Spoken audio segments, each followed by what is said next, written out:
we have the first verdict on count 1, racketeering conspiracy. How do you find the defendant not guilty?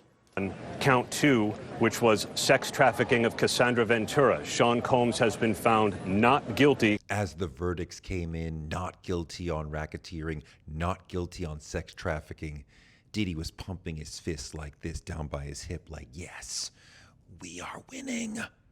His attorney, Tenny Garrigo, sitting right next to him, started to cry a little bit, and she wiped the tear away, and he noticed that and reached around, gave her a hug and a little kiss on the cheek. He nodded to the jury. Then he put his hands like together in prayer hands and sent prayer hands energy toward the judge, toward the jury, and then up toward the sky as if thanking God. His attorney said he has been given his life back. Then after all the legal conversation ended, Diddy knelt on the courtroom floor with his face in the seat of the chair that he had sat in through this 7-week trial. And he prayed, and he might have cried a little bit. He sat there for a long minute with his face buried in that chair, letting that energy start to flow out of him and thanking God. And then he stood up, and you could start to see and feel the energy, the stress, the anxiety falling off of him. And he looked at his 6 children all in the front row and his mother, and they clapped to each other, big smiles. They were so elated. They were like, Diddy won. He got 2 convictions and could do 3, 4, 5 years in prison, maybe less, but they surely look at it like Diddy won. My thought in the immediate moment, Puff always gets away. And I use the old nickname on purpose because we've been saying that for decades, whether it was CCNY, Club New York, Steve Stout, the dissolution of the music business, the death of B.I.G., his biggest recording artist, whatever you throw at this man, he finds a way to get out of it. He finds a way to get into trouble, and he finds a way out of it over and over again. And this seemed like the highest, hardest hurdle, the hardest example, and yet he did it again. I've known this man for 30 years. We've interviewed, we've talked. He's yelled at me and threatened me and then invited me to his parties. It's been a vibe. I wouldn't say we're friends. It's a professional connection. But here's the thing. The discourse around Puff for so long has been he always gets away. And once again, that's the headline. But how did he do it this time? How did this hyper-controlling sex addict get out of this mess, the nastiest, dirtiest mess of his entire career? How exactly did this, let's call it an acquittal, partial acquittal, happen? I want to go over the key points in the trial and try to explain how Puff got away again. The jury saw a video of him viciously beating his girlfriend. They saw clips from multiple freak-offs. They heard women testify that they did not want to have sex with multiple sex workers in one long, sleepless, drug-fueled session. But the defense said, hey, it was consensual, kinky sex between adults. What are you gonna do? Could they get the jury to believe that the freak-offs were consensual and not forced? That's really what Diddy's life came down to, whether or not the jury would believe that the freak-offs, with respect to Cassie, were forced or not. So Diddy loved to watch people having sex. He spent an extraordinary amount of time in his life watching the women in his life be railed by random sex workers he found on his phone. He called these marathon sessions freak-offs or hotel nights or sometimes Wild King nights. He did these with Cassie. He did these with Jane. Some say he did them with Kim Porter. Surely there were others. This man is a sex addict. Usually Diddy spent these nights sitting in the corner, stroking it, orchestrating, making sure that everybody stayed high on drugs. Sometimes the sex worker would finish onto Cassie's chest, and then she would take that fresh nut juice and rub it onto Diddy. I'm not kidding. There's lots of sex, lots of violence against women, lots and lots of male prostitutes, famous rappers, car chases, a Marvel supervillain, and a comic amount of baby oil. I want to walk through the most important witnesses and the most important moments in the trial and try to see why the outcome happened the way that it did. I'm not going to go through all 34 of the witnesses. I want to focus on the witnesses who I think made the most impact on the case one way or another. I want to try to get down to understanding what happened and why. In the end, Diddy only faced 5 charges. The big one was 1 count of racketeering, which means the government alleges that Diddy ran a criminal enterprise. They're saying he planned or was in on the plan to commit or conceal an ongoing series of crimes. He would be guilty of racketeering conspiracy if he was found to have planned at least 2 criminal acts like bribery, arson, kidnapping, drug trafficking, sex trafficking, witness tampering. But critical to racketeering is that he worked with other people to commit the crimes. The government called to the stand nobody who was his supposed co-conspirator. They named Christina Karam as his co-conspirator. They explained that D-Rock, his security guard, acted as his co-conspirator, but they never put a co-conspirator on the stand. There were 2 counts of sex trafficking, one with respect to Cassie and one with respect to Jane. Sex trafficking means using force, fraud, the threat of force, or coercion to get someone to say yes to sex. It was not necessary for the jury to believe that all of the freak-offs were sex trafficking. The question was, is there one instance in this entire flow of freak-offs and hotel nights where they were forced or coerced into having sex? Just one time for Cassie and one time for Jane. That's it. That's enough. Is there one time that Cassie or Jane said yes because of force or the threat of force or coercion? He also faced 2 counts of transportation to engage in prostitution, one with respect to Cassie and one with respect to Jane. You can't transport people to another state to engage in commercial sex acts. The stakes, of course, were massive. Diddy's life hung in the balance, and the federal government wins about 95% of their court cases because they don't go to court unless they're absolutely positively certain that they gotcha. But almost every smart legal mind I could find said that they looked at this case and said, the government way overcharged. Their case is weak. One former prosecutor told me she would not have even brought this to trial. And Diddy had a lot more money to spend on his defense than 95% of defendants. Probably 99%. Still, he seemed to enter the fray here with long odds because the government went about trying to destroy his image before the trial even started. A year before the trial began, CNN broadcast an horrific video where Cassie is in a hotel hallway. Diddy catches her and he beats and kicks the shit out of her. It's just the most difficult thing to watch. How did CNN get that tape? Because they don't really go out and do like muck raking. Like, if they got it, somebody gave it to them. But where was it before it was at CNN? I think it was at Diddy's house.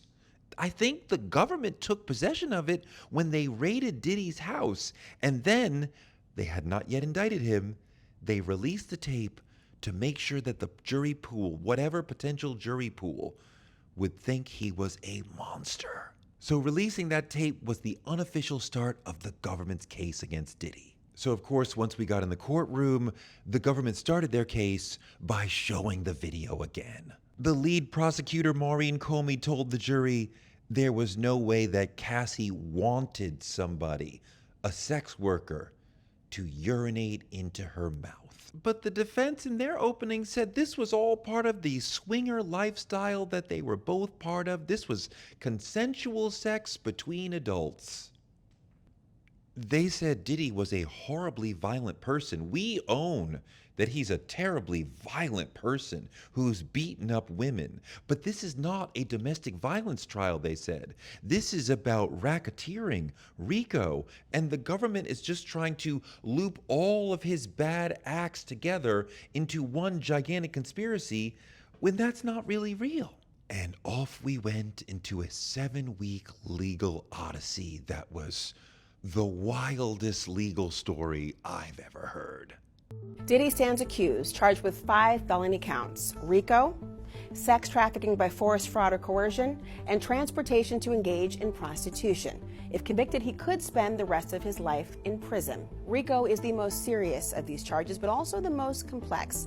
Prosecutors had to prove that a group of people, known as an enterprise, worked together to commit a pattern of crimes within a 10-year period.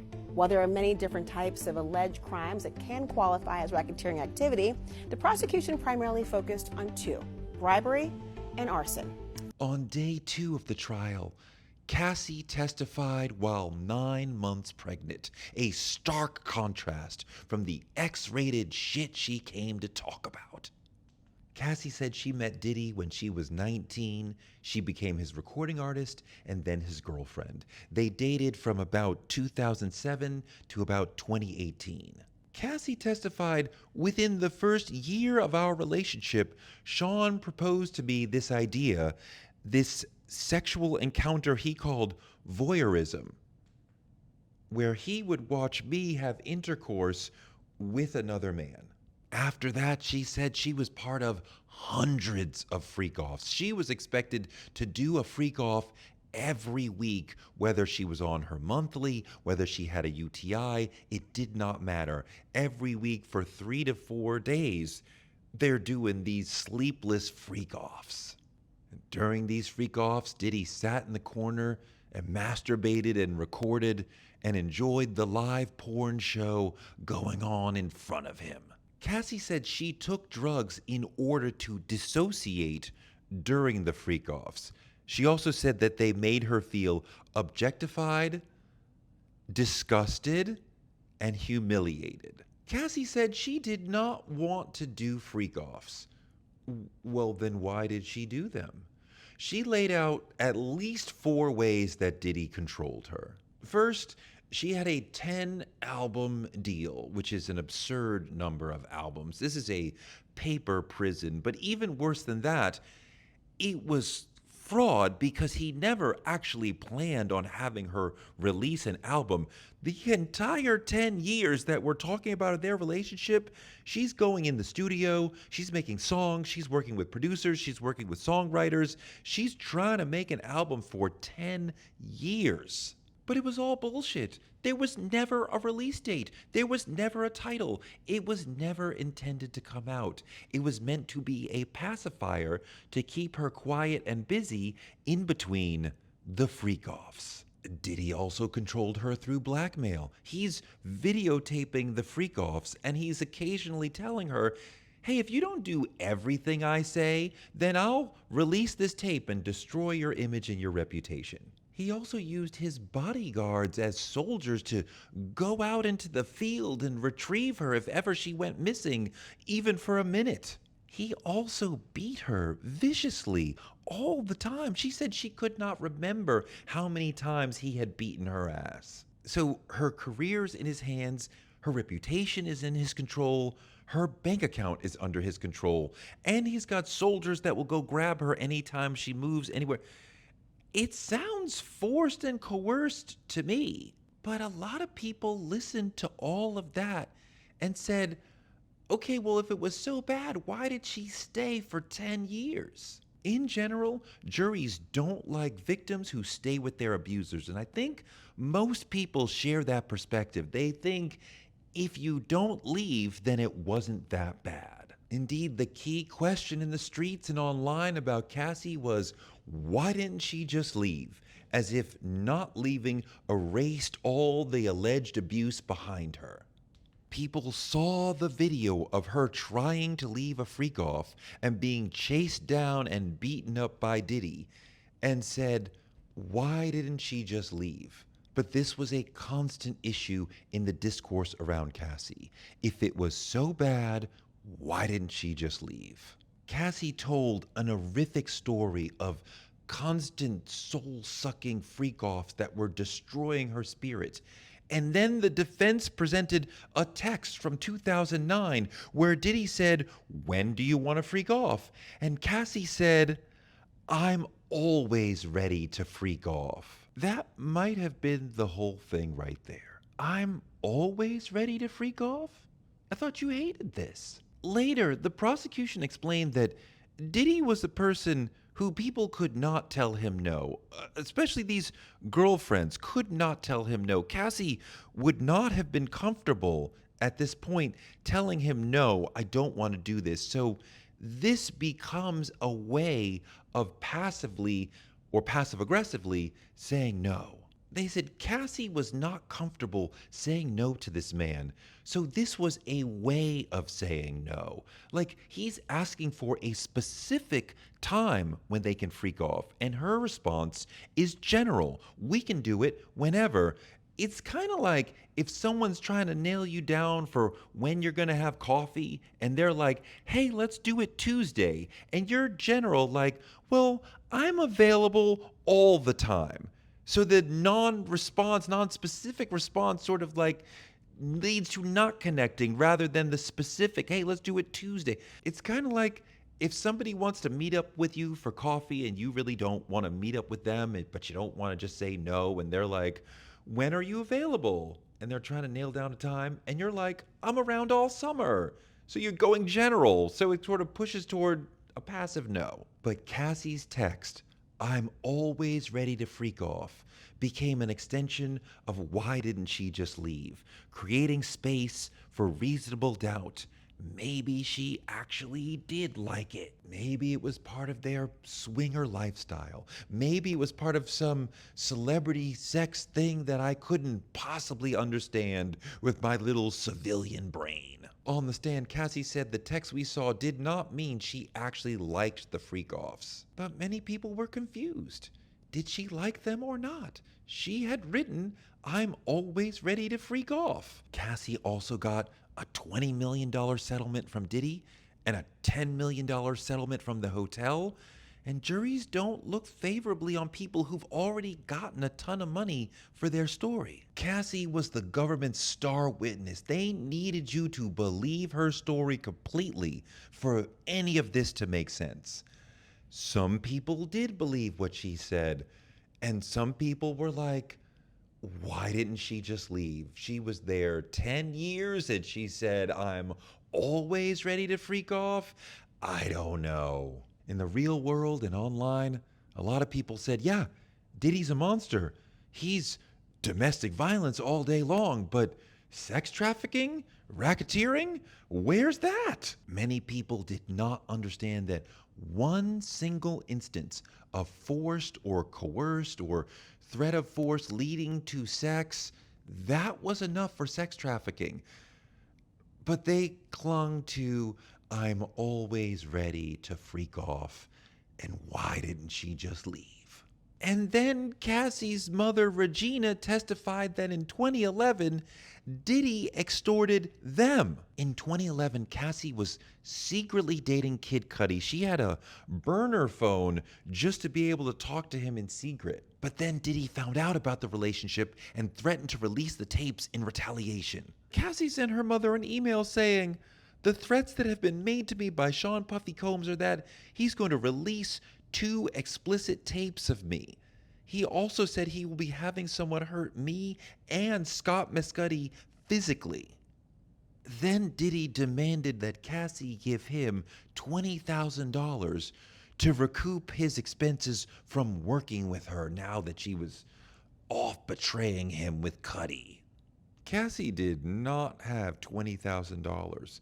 She went to her mother, who took out a home equity loan, got $20,000, and wired it to Diddy, who wired it back after a couple days. But that sure does sound like extortion, does it not? "If you don't give me $20,000, I'll release this tape that'll ruin your life." Isn't that extortion? But he never really actually said exactly that. He said, "Give me $20,000 for my expenses for working with you. Also, I might drop this tape to embarrass you." Did he directly connect the two things? Don't say this is just being technical. A lot of the reason why he got out here is great lawyering, and he paid for great lawyering. But this was a critical moment in the trial because extortion is one of the predicate crimes through which the government could help prove racketeering. If the jury believed that Diddy had extorted Cassie, that will be one predicate crime, one step closer to a racketeering conviction. Perhaps the most cinematic part of the trial came when Kid Cudi and Capricorn Clark got up and told two sides of the same story. And I want to combine their stories into one told from two different perspectives because it's a better story that way and it makes more sense that way. This is where we get into Cudi calling Diddy a Marvel supervillain. We're not going to get quite to that part of the story, but this is where that happened. And when he said that, the whole courtroom burst into laughter. I mean, not Diddy, but most of the other people. It's 2011, and Cassie is secretly seeing Cudi, and Diddy has figured out what's going on. He shows up late at Capricorn Clark's apartment, bangs on the door, pants split, looking a mess, and he tells Cap, "Get up, we're gonna go kill that nigga." She did not want to go, but he forced her to get into the car. That kind of sounds like kidnapping. He's forcibly moving her against her will from one place to another, but let's continue. At the same time, Cassie was at her house. She knew that Diddy knew. She was scared, and she called Cudi to say, "Hey, can you help me? Can you take me to a hotel so I'm safe?" And he says, "Of course." So he goes and picks her up in his Porsche and drives her to the hotel. While Cudi and Cassie are in the hotel, the Sunset Marquis, getting her settled in, Diddy is at Cudi's house. Like he just walked in, home invasion, locks the dog in the bathroom, starts opening up this nigga's Christmas presents. He's full Grinch mode. But now Capricorn is in the truck by herself. She calls Cassie to warn her, but she's on speakerphone, and she says, "Diddy is in Cudi's place right now." Cudi's in the back, speakerphone, he overhears, he's like, "That motherfucker's in my house?" He runs off. Capricorn's like, "No, you'll get yourself killed." But he doesn't care. He jumps in his Porsche, he's speeding to his house. He calls Puff because he knows him. He's got his number. So he calls him and he says, "Motherfucker, are you in my house?" And Puff says, "I am here waiting for you." Real creepy. So Cudi speeds back to his house, gets to in front of his place, and he sees Diddy and the bodyguard coming out of the place, and he's got, "Oh, no. And he speeds off. Diddy and the bodyguard jump in the truck. Now they're chasing Cudi. So we have a car chase through the streets of LA with hammers. Capricorn said it felt like forever, but it probably lasted a minute. But then as the chase dissipates, Diddy grabs Capricorn's phone, looks at her last called number. It's Cassie. He calls Cassie and says, "Capricorn will not be allowed to leave until you come back to me." I think that's kidnapping. Also, yet another time that Cassie is actively trying to leave him, trying to start a new relationship and move on, and he is fighting to claw her back. Cassie agrees to come back because she doesn't want Capricorn to get hurt. She tells him where she is. He picks her up, and they go back to his house, where he beats the shit out of her. The following day, a Molotov cocktail is tossed into Cudi's Porsche, causing fire damage. The following day, a Molotov cocktail is tossed into Cudi's Porsche. No person was hurt. Now, if Diddy had something to do with that, that's arson. But the local police never really did a full investigation, so we don't really know who committed that arson. In the days after that, the government called an assistant who transported drugs from LA to Diddy in Miami. That's drug trafficking or drug distribution, right? Except it's for personal use. It wasn't sold, so maybe it's not. The government called to the stand a security guard from the hotel that had videotaped Cassie being beaten up. He testified that Christina Karam and Diddy had both aggressively called him and come to the hotel and paid $100,000 to take possession of that tape. Wasn't that bribery and witness tampering? Aren't those predicate crimes? I mean, they are, but the predicate crimes have to add up to protecting your business or the perpetuation of your illegal business. And the defense argued intelligently that he was trying to get the tape back to save his reputation. It wasn't anything about this other thing that the government was talking about. I am focusing here on witnesses I think had a material impact on the outcome. For that reason, I'm going to skip past Mia. I don't think she had a significant impact on the outcome. I understand she is an important witness for the government, probably their third or fourth biggest witness, but does her story really do anything for the racketeering charge? Does it impact the sex trafficking charges? Does it impact the prostitution charges? I don't think so. Maybe forced labor, but I don't think she has a real impact on the outcome here. So I want to skip ahead to the next one. And then came Jane. It's possible that the most important witness in the entire trial was Jane.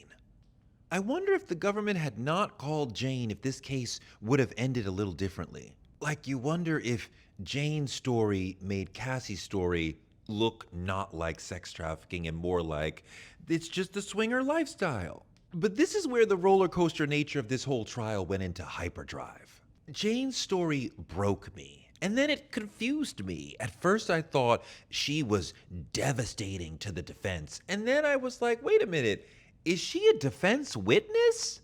Turns out the defense thought long and hard about maybe calling her themselves. Jane was doing freak-offs just like Cassie, and in some ways her story is exactly the same, but in some critical ways it's totally different. Jane dated Diddy from 2021 till kind of like now. Like, several women who watched her testify said from her tone, from her body language, from the way that she seemed, her whole aura, it was clear that she still loves Diddy to this day. And that was a problem.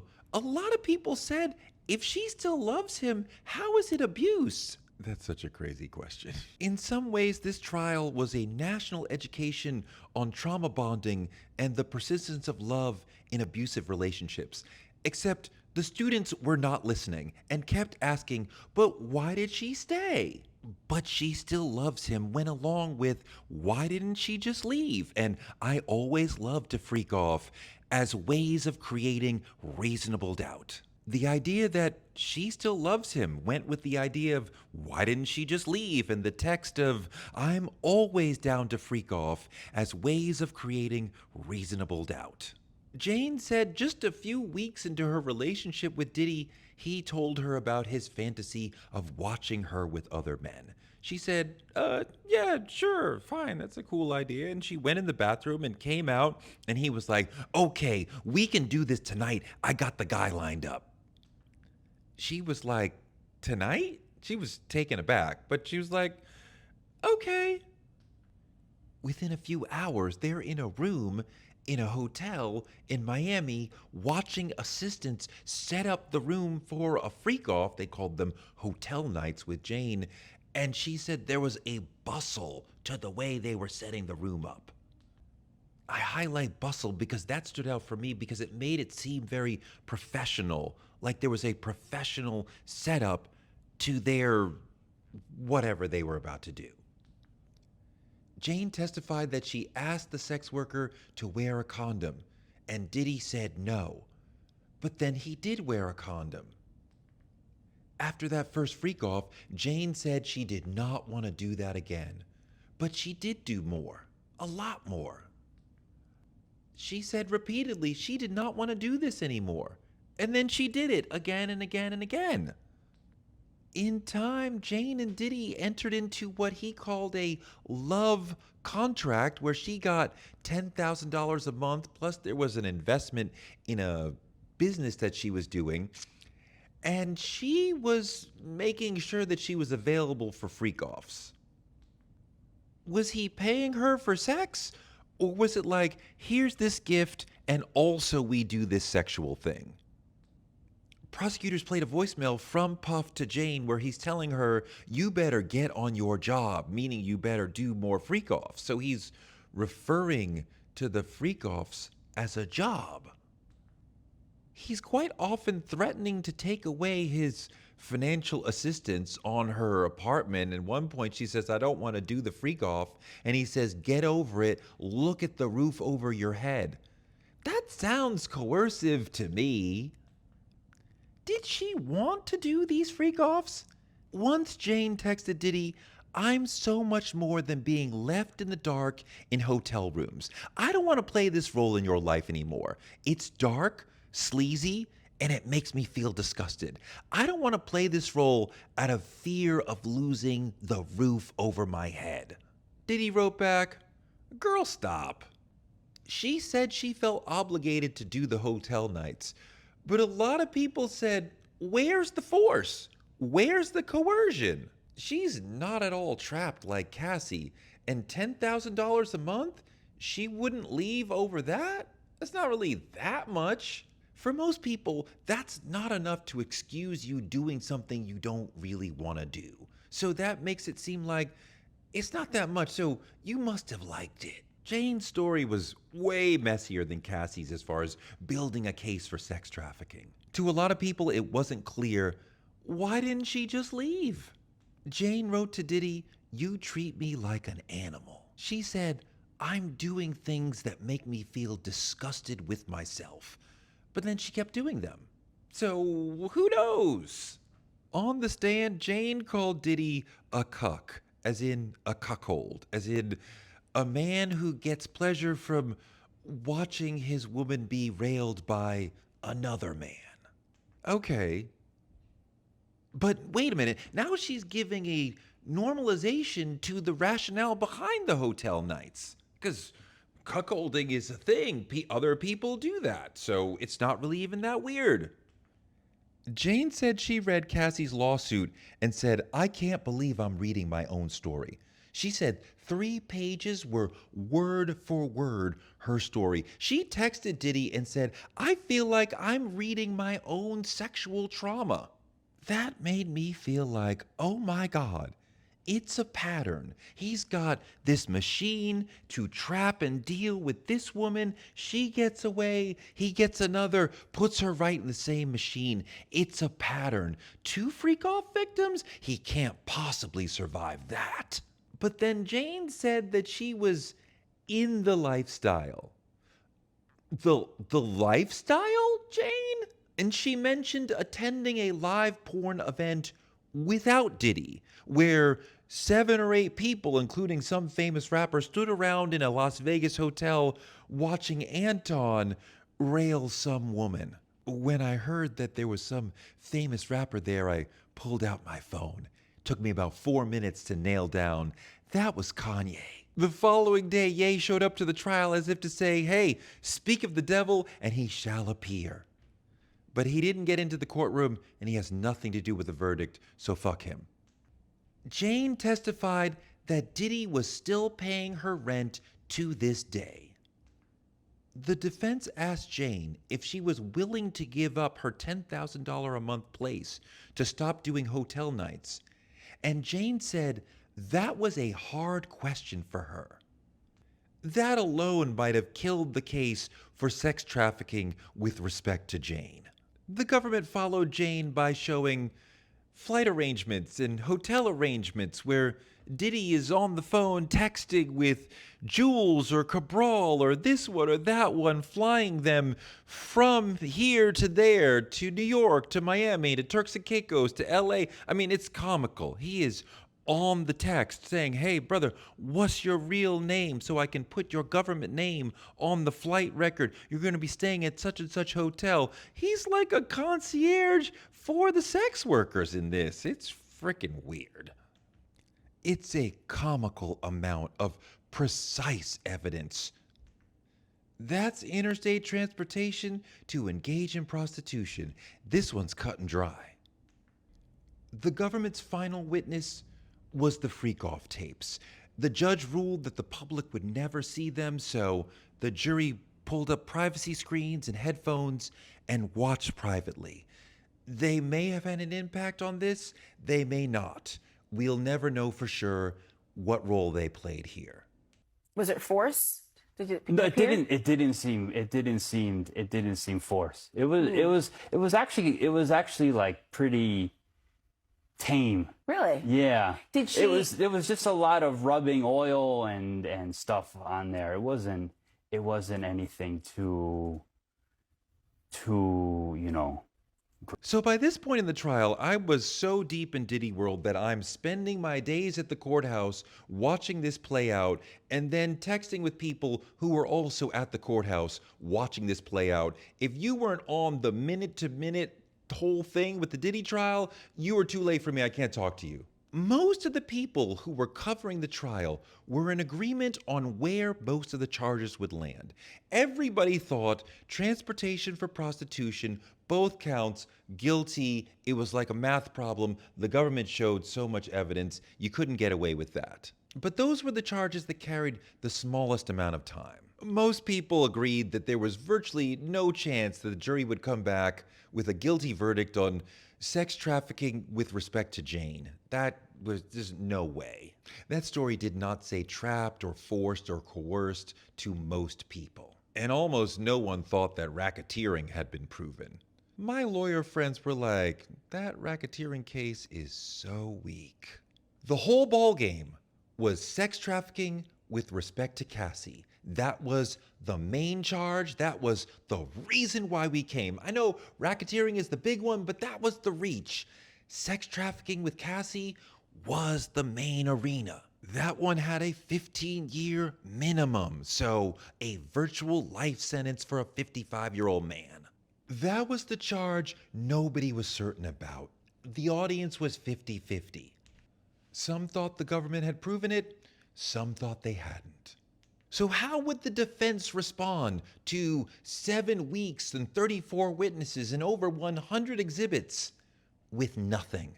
The defense called no witnesses.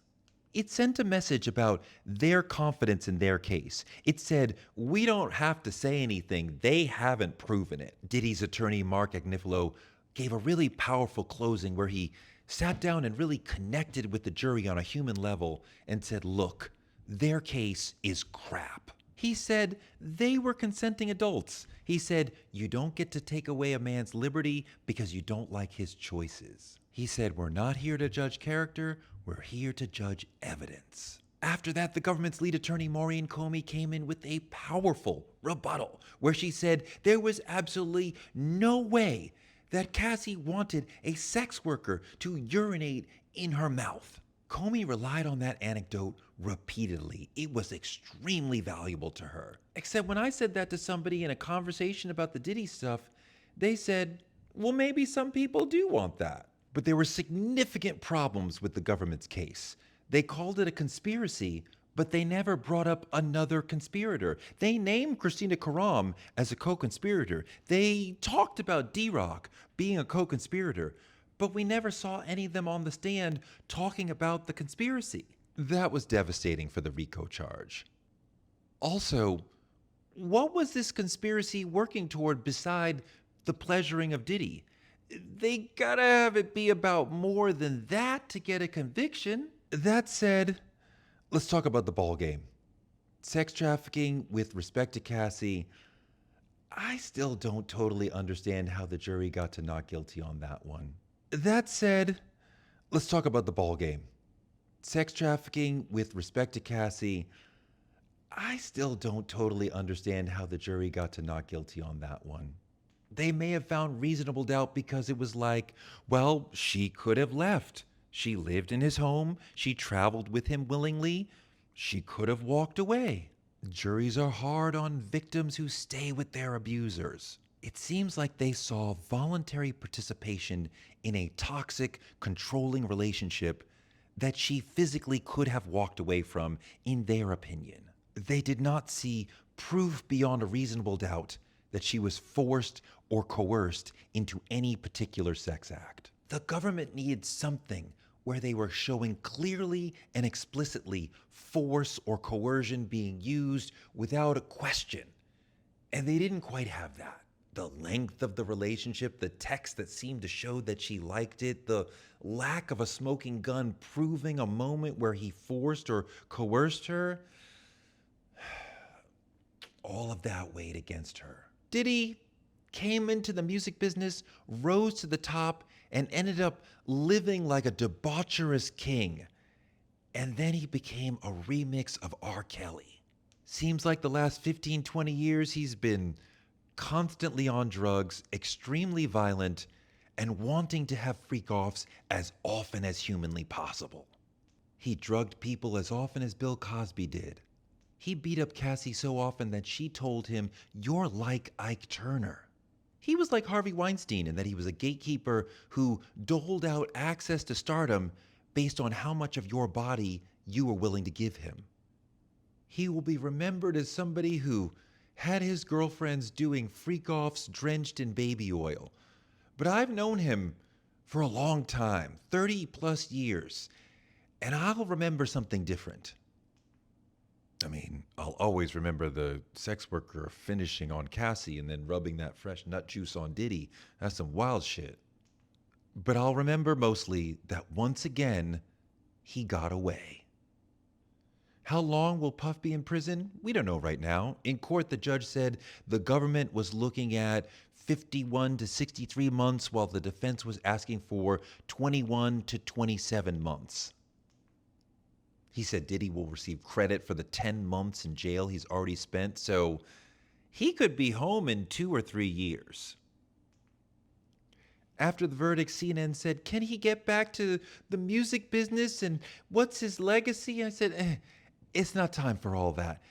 This man is 55 years old, and he was looking at virtual life or possibly real life in prison.